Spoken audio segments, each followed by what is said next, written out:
ng view.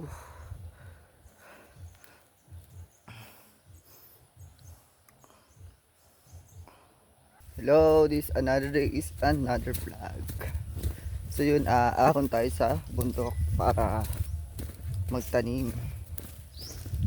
Kasi nakiusap yung kapatid ko na tulungan sa pagtatanim ng mais. Para may content na din tayo. Kasi hindi ko na alam kung ano yung i-upload ko. Kasi yun nga, wala na tayo content. So naisipan ko din na so yun, pwede ko rin i-content yun, yung pagtatanim ng mais dito sa amin sa bundok. Kasi kung laging sa bahay lang, hindi ko na alam kung anong i-content ko sa bahay. So kailangan nating lumabas para may mai-upload tayo.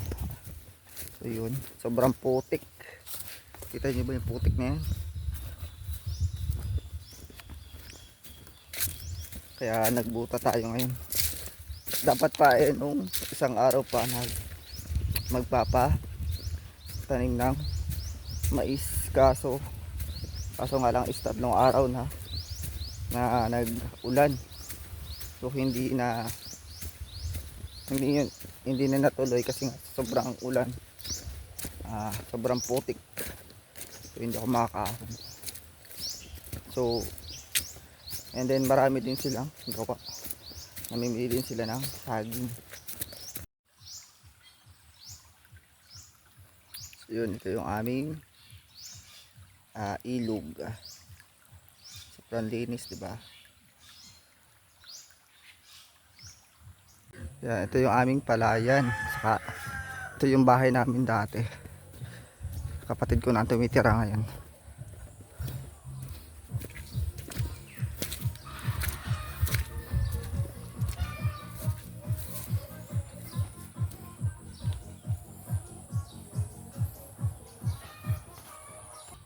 Itong part na to is may mga talim na ng mais. Yun. Ayan o, mais. Ganyan sa kalawak. Hindi ko in-expect na ganito kalinis na. Dati kasi ito gubat eh. Yun, para kasi matapakan natin ng mais. So dito tayo pupunta sa kapatid kong isa. And then ito mga nakatusok na to is gulay. Hindi ko alam kung anong gulay na nakatanim dito. Ayan, tawag ba dyan? Talong ba yan? Kalabasa, ganun. Sitaw.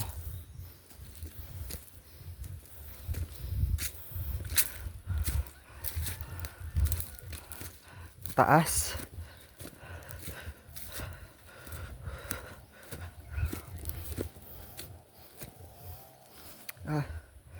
Sarap ng view.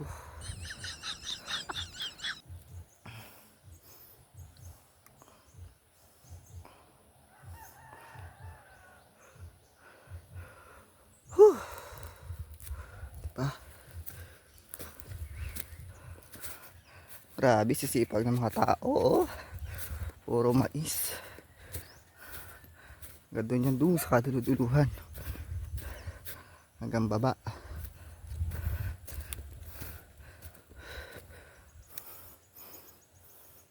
Ganda ng view. Sakay tayo ng kalabaw. Aking driver. Yan.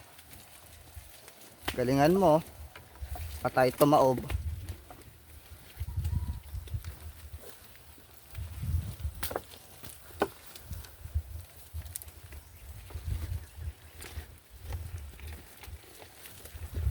Pagod.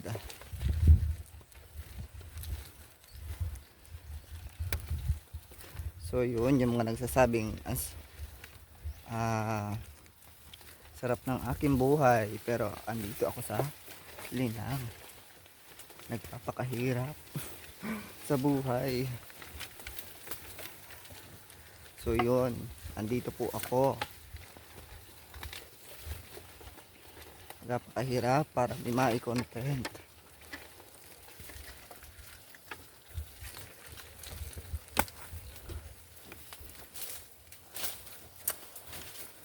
Oops.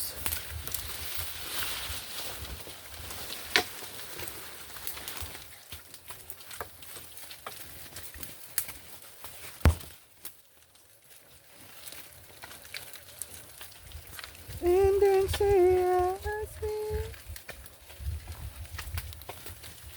Dami ng tanim. Hanggang taas. Pakasipag magtanim. Hindi ko in-expect.